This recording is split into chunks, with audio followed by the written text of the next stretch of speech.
Do you have trouble sleeping because of money worries? Are you saving enough money? We'll try to help you come up with a plan to save money and stop the worrying. Today on The Professors.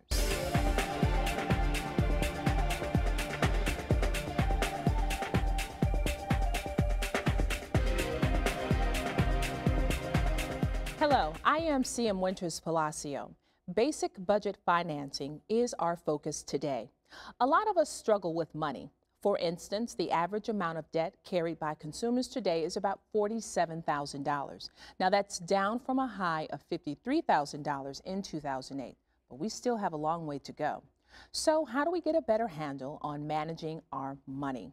To help us figure that out, we have some money experts and some regular consumers just like you joining us on today's program.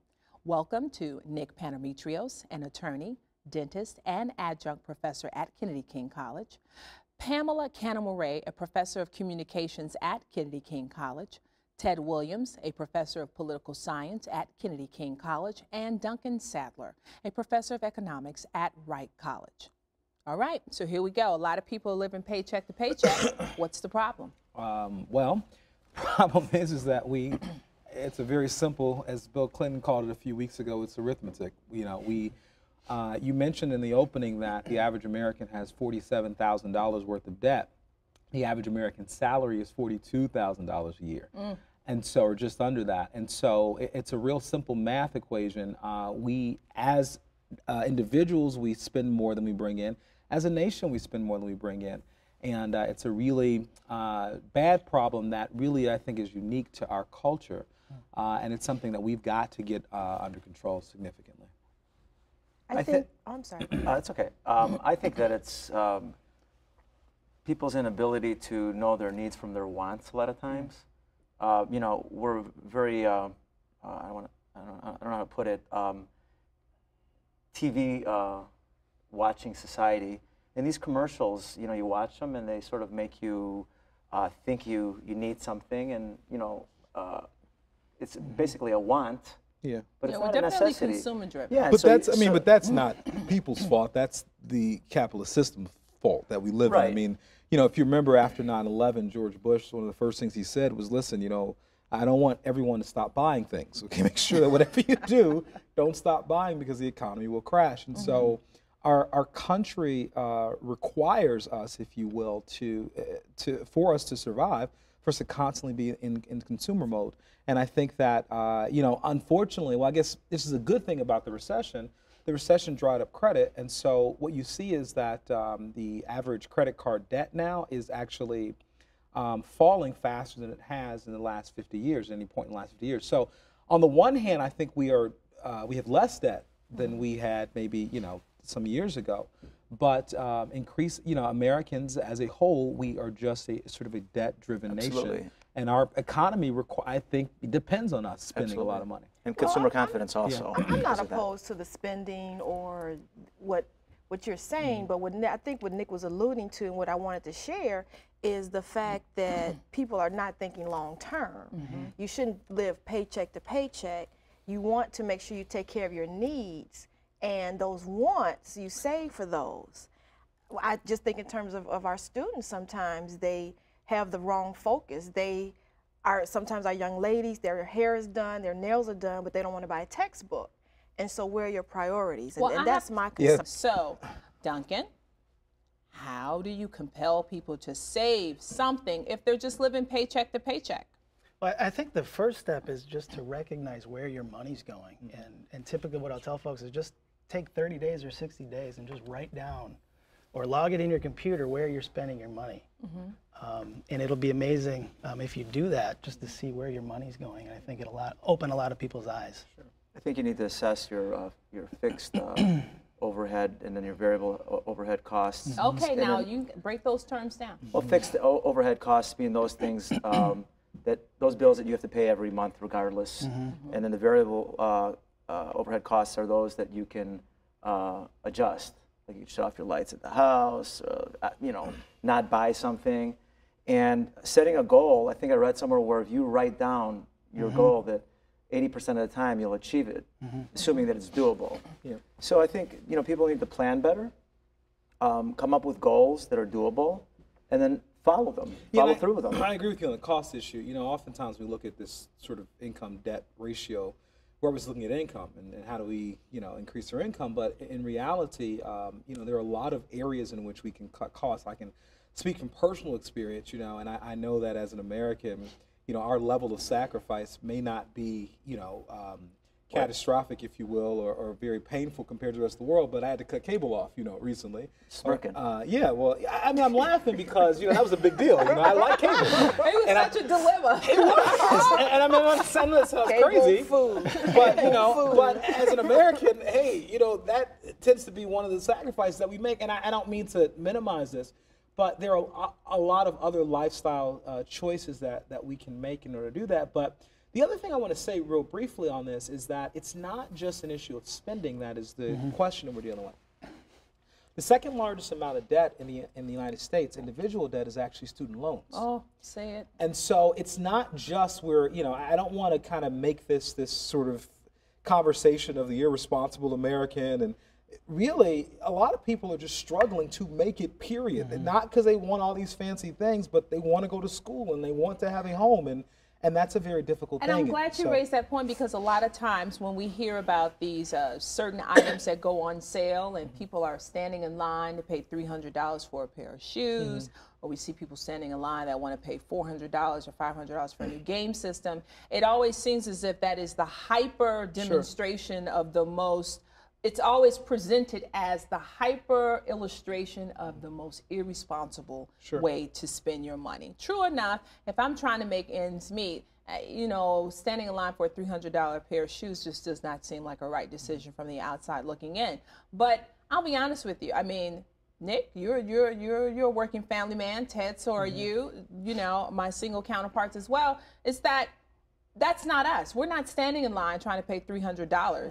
I mean, I'm probably looking out to find out where they're going to be on clearance so I can get them for $5. But even for those situations, there are people that just really need to just start saving in general. And I think one of the things that I found to help us was to automatically have it automatically withdrawn and go into a savings plan.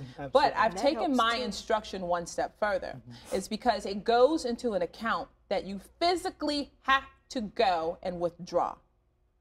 No debit card, nothing. You physically got to get your butt up and go to the bank. And then all of a sudden, it doesn't seem like such an urgent idea to have that cash. Absolutely. And you know what? I actually took a class several years ago, a budgeting class, and it talked about how much percent for each category of your life. And that was one of the things they said. Cash the check, make it money, and put it in those envelopes, separate it out, and when that envelope is empty, that envelope is empty. And so there's a lot of truth in what you're saying to cash it out, because the credit card, for some reason, it just seems elusive and not real. It's imaginary. Imaginary and it's just out there. But you know, the interesting, and just the other day I was shopping, and I'm at the point where I'm really watching our money, because God knows we need it, right? So I want to watch it. And I remember I had pulled out my debit card to pay for it, and then I immediately pulled out the checkbook to record what I spent. The guy looked at me like, "You're actually writing it down?" And I'm like, "Yeah, I'm writing it down, because next week I don't want to go to the register and be surprised by the outcome." There are literally people, when they go to the register, they treat it like the lottery. It's like, "Oh, I hope you hope the money's in there, right?" Yes, it went through. Oh, that didn't work. Oh, wait, here, try this one.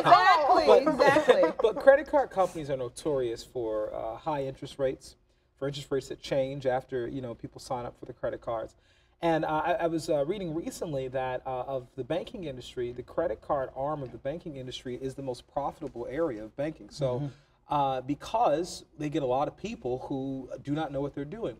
And what happens oftentimes when people do not pay their, you know, the credit card companies do not like people who pay their bills off every month. Of course. But when they do, then they are able to keep those interest rates down and not pay the interest, et cetera. So I think what I'm trying to say is that not only is it an issue of individual responsibility, but we're looking at an industry that basically thrives off of our irresponsibility and really tries to make sure that we're set up to be responsible so that they can benefit from it. So Ted, I have a question then for you. Blank checks. Your bank will send you blank checks and say transfer your account. Do you think there should be legislation passed to somehow decrease the ratio, debt, how much money you have, how much debt you have, and say, you know what, by law, you can't get a certain amount of credit? Well, there's been a lot of regulation recently around credit cards, if you've noticed. But the other side is, and I think this is a larger question in terms of our culture legally, I would not be surprised if that were, in fact, what was going to happen. We're getting to a place where the idea of freedom, because of the irresponsibility of freedom, the government is really stepping in. It's kind of like the New York City example and the sodas. I would be very surprised if we did not head down that path because our level of individual debt is unsustainable. I can see places where the government can step in and really help to regulate that and help to protect the consumer on a larger level. So the answer is yes, and I do see that happening in the future. And a more extreme, Wait. Go ahead. Share the details. What's the soda in New York? Oh, the soda in New York situation. So they've got a limit on the size of the sodas that people can was have. it no more big gulps or something? Yeah, like that? because it's an obesity issue. So they're worried about not just children, but people who are drinking these very calorie-filled sodas. And so they're regulating that, and they've regulated trans fat, and they're regulating a bunch of different things that have in the past been issues of individual responsibility.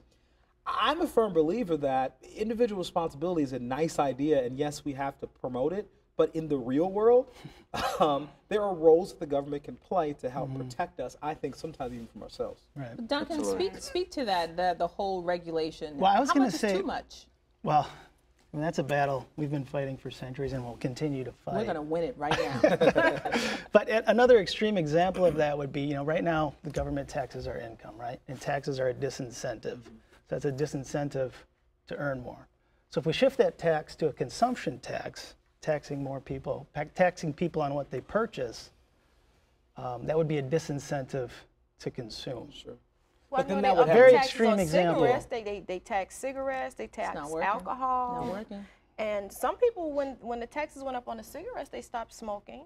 It was Some. a Very terrible. few people. Yeah, no. Well, Not all. those are They subsidiary stopped or for sin they taxes, stopped for and 2 they months don't and then they work went back. as Well, effectively Saved as up. we they're want. easy. But for every person you get to stop to smoke, you burden the healthcare system less. So there is money to be made by doing that. Right. then until you those exhaust them, everybody products are stops. easy to tax because you're not going to lose customers. But you But you also gain on the but other I end. think in the But then sense, unemployment goes up because then you're taxing businesses out of existence. All right, so now we sound all Old Testament, Meshach. But let me ask you this. But at the end of the day, I think that's where it comes from, actual economic empowerment. I think individuals really, God, I hate to say this because it sounds so PR, but I mean this. People really need to understand how much power they really have. And I had this wonderful epiphany the other day. Ted, say nothing. Nick, you neither. About your power? Duncan, don't start. Pamela, I feel your energy. About your power? Yeah, but I was just saying that, a lot of times when we talk about what the federal government can do and what we can do and what other people should be doing is that, we vote what, once a year, maybe every 3 or 4 years at best. But there's one thing all of us do every day. We consume.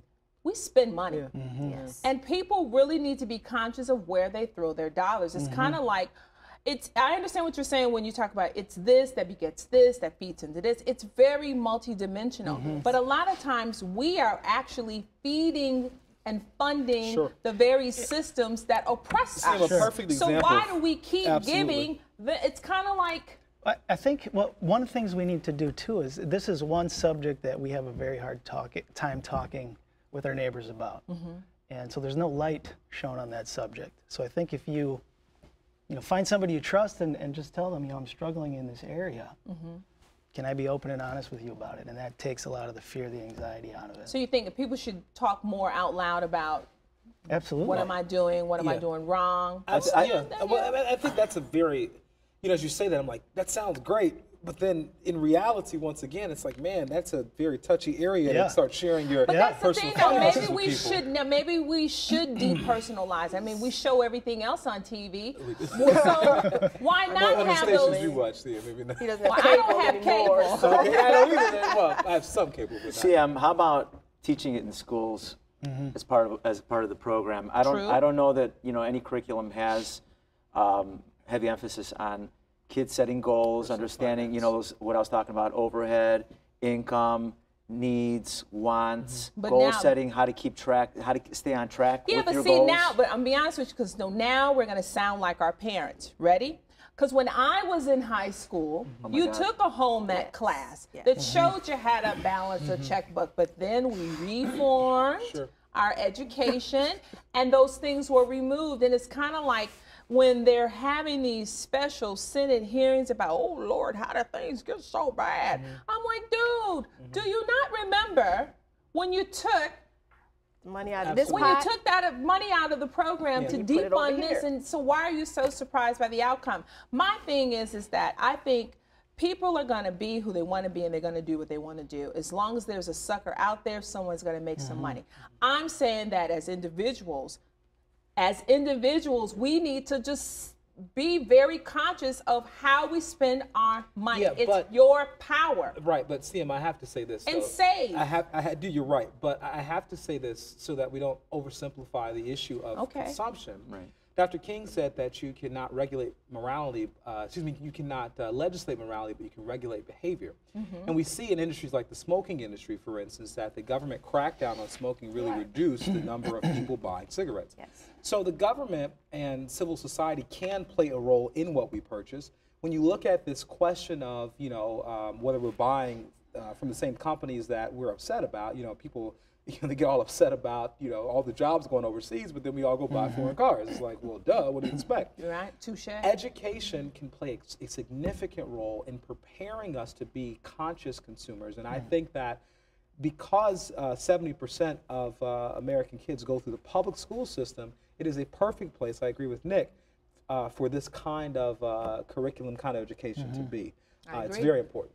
And because they're not maybe getting at that foundational level of the elementary or high school, because we have students before us now, because I teach speech communications, they have to do a persuasive speech. So one of the topics I try to introduce to my students, especially my young ladies, in my classes I have majority young ladies, and they're always very well coiffed, hair beautiful, and we know where they're going to purchase these products. And I said, well, had you ever thought maybe considering alternative locations to make this purchase, because this particular ethnicity seems to have a market on this, yet they're not giving any scholarships, they're not giving back to the community, they're in your community. So where you spend your money makes a difference. So if you're not going to save your money and you're still going to get your wants instead of taking care of just your needs, then At least be empowered on that be level. empowered on where you go to spend that money. And so we have those conversations. I have a question. So if you want to get this going on through all the,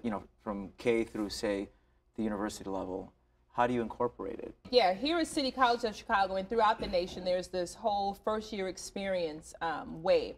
And so part of the first year experience, like here at City Colleges, they've co-opted the College Success Seminar. And then the College Success Seminar, it takes you through what does it mean to be a successful student. And there is a section that talks about budgeting and how to finance and credit cards. But I will say, but that's still not enough because you're only addressing it for 2 weeks out of the semester. Exactly, and you need someone that'll help you with goal setting, staying on track, getting to your goals, how to focus. It's more of something, I guess, like of a psychology than anything else. Well, what about when they sign on the dotted line to attend their classes, to pay their tuition? They get this handout that says, do you know how to budget? Yeah, but I think we got to talk. I think we're talking about even at earlier levels because, if you look at our society, you look at even the goal of education, Thomas Jefferson thought education ought to be about creating great citizenship schools. These things that really make or break people once they leave school, how to get a job, how do we deal with finances, how do we deal with relationships. I mean, those are very important things. We don't teach because we are afraid of creating a nanny state. But if we don't teach these things, then on the back end, we're creating a nanny state because we got to deal with them later on. All right, so let's use this as a perfect opportunity to shift the conversation because I hate to describe the water while drowning. Okay. So we already know that we want to say, hey, education, when you put together your agenda, these things need to be reinserted. We already know that's not going to happen tomorrow. It may not happen 5 years from now. But what do we do in the meantime? What do you do in the meantime, Duncan? Here we go. What do I do in the meantime? Well, I think you've got to focus on the high interest debt. I mean, if you've got credit cards you're paying 25% interest on, throw as much money at those as you can and get those paid down. Should you just stop paying them? I know some people are starting to think real strategic and nasty, and they're like, why should I keep giving my money to a credit card? It's a black hole. It's going to go in the credit report anyway, so I'm going to keep my money in my pocket. And there's sometimes a disincentive for paying them all off completely, because I remember after 2008 paying personal credit cards off, for them only to thank me by basically shrinking my credit limit. Exactly. Oh my God, yes. And that hurts your credit score. Yeah, and so I But you've got to make more than the minimum payments. Right. You have to. Yeah. You have to There's not no way use you're them. going to get ahead of I think it. you have to not use That's them the first for step. starters. Only for dire emergencies. And I'm sorry, because I'm on my way home and I'm hungry, going through the fast food and using my credit card is not An option. It's not an option. Unless nobody in my house is employed and I gotta feed my people, then so be it. But I also think there are other tinier steps that I think it may be made, because I think when I taught college success, I gave my students a challenge, and I only said it because we did it at home, is at the end of the day, any change in your pocket, save it. Any change in your pocket, any single dollar bills that you have left over, chuck it. And then if you can, any $5 bills, and just chuck it and see what you come up with. And I was like, then you use that money for the birthday money or whatever, to save up towards those times when you really want to have your own personal sense of a spree. And that makes sense. I also like what he was saying as well, just about looking at these credit cards, looking at the ones we're using, and making wise decisions to use the credit cards that benefit us. It's interesting. I was just a couple of weeks ago looking at sort of the history of Citibank and the credit card arm of Citibank. And one of the things that you'll see is that credit card companies, Citibank started in South Dakota, primarily because South Dakota's laws were very open to basically allowing them to charge whatever interest rates they wanted to. And so I think as a consumer, we've got to be aware of the businesses that we certainly do. Yeah. We support. And it doesn't take much to find out. No, it doesn't actually. And so I just think we've got to be careful. We cannot give our business to companies that are basically charging these astronomical interest rates. Or not supporting the community. Yeah. If you're able to figure out how much spending you can do per month, free spending, and not have to, for buying things, and just when you go to the stores, write stuff down. Yeah. To say, you know what, I just need this, this, and that. And stick to the list. Stick to the list. Stick to the script. You got to stick to the script. I agree. That would help a lot. And the word sale, I learned in high school, and maybe not doing it now, but I learned in high school that sale means spend. Sale means spend. Sure. Yeah. Because something's always on sale. There will always be something to buy, something always new and improved. No, you're right. You're absolutely right. Walmart, interestingly enough, if I'm not mistaken, I read that Walmart is going to layaway for this Christmas season. Oh, wow. And Kmart just said, right. Yeah. Right.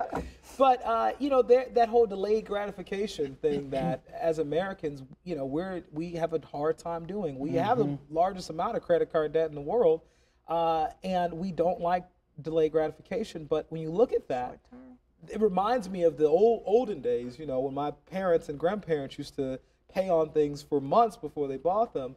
I have a hard time looking at doing that personally. But I realize, honestly, it probably will help me personally in my own finances because you are preparing for what you're purchasing. And you appreciate it more. S&H green stamps, does anyone remember saving up those I green remember stamps? those. Oh my gosh. And so you have this long-term. Everybody remembered them, and then I was like, then that's all I'm saying. Well, let's use the last 2 minutes to talk about this idea that some of my girlfriends and I have exchanged, and it's called the cash diet. You pay cash for everything. Anything that you want, you pay cash for it. Do you think that works? I know from the business perspective, that's the last word they want to hear is, oh God, cash only. But for us, do you think that's a good idea? I think it's a great idea to kind of determine what you really want. You've got to save up for a couple months for something that you think you need. A couple months from now, you might not want that anymore. So it's a good way to kind of check and balance. If you really want it, there you go. The price will always drop. I always say if you pay full price, you just overpaid. Yeah, absolutely. It's the now, I think, that's issue where we're that getting you need to have it right now. And sometimes, if But that's the way our community is socialized. So you really have to. And in TV, like I said, the advertisements just. You see something that these commercials are, you know, incredible. Yep. There's a product for every discomfort. Absolutely. They got a pill. I used to say they got a pill for everything but bad credit. Yeah. I need my credit card back. I do you? Yeah. I couldn't use it anyway. They said it was declined. Any final thoughts? Tell me, what are some of the things that you think that you have that work? What are some things that you're doing now that works? One thing I tell my students too is, and this is kind of counterintuitive, but give some money away, whether it's to your church, your synagogue, your local community college, because it really takes the power out of it. It takes the anxiety and the fear out of it. If you're able to give it away, if you can't give it away, you're never going to have enough. True. Never co-sign for anyone. Oh, do not co-sign. touche. I had Don't let anyone use your name. Do not let anyone use your name. Do not co-sign for anyone. Very important. The truth is that, and I'd be the first to tell you, I don't feel like I'm an expert on this topic specifically, but I'm an expert, I think, at what doesn't work. But what I have now you found, sound like Congress. Okay, right. But what I have found though is I am very careful when I do, like you said, when I do buy something that I want, I oftentimes will wait. I won't buy it right then and there. Okay. And I will allow myself to think about it. And if I really want it, it will stay there, and I will go back, and I'll give myself a week or a few days. Okay. I do tend to find that helps to keep down these frivolous expenses. But I can say that as I'm even thinking from this show, I've got to go and look at my own credit card and look at changing some things and things like that, because we do waste a lot of money. And that's the thing. Remind people, you can always get a free copy of your credit report. Yes, free. Nick, what do you think? As I said before, what are you doing that's working? setting goals, writing them down, definitely, like I said, helps. Make sure that what your goal is very doable, and making sure that you follow it day by day. In other words, put it up in the bathroom, and when you go shopping, write down what you need. But when you set your goal, assess what your situation is. You know, I make this much a week, again, fixed overhead costs, this is how much room I got to play, and how much do I want to play? And don't go past that. And if it means that you got to clip your credit card, or say, you know what, I'm going to write down, this is what I'm going to buy at the store, and use the credit card, at least contain yourself. Because a lot of it is mania. Yeah. You go to the, you go to the store and you start seeing stuff on sale. This looks good. That looks good. Credit card, and next thing you know it, you're in a hole. Well, I think one thing, just to close it out, is that the sale does not mean it's a sign from heaven that you should have the event. People really should know their limits, and I thank everyone for joining us today. Thank you. So that's our show, and thanks for watching us, and join us next week for another edition of The Professors. See you then.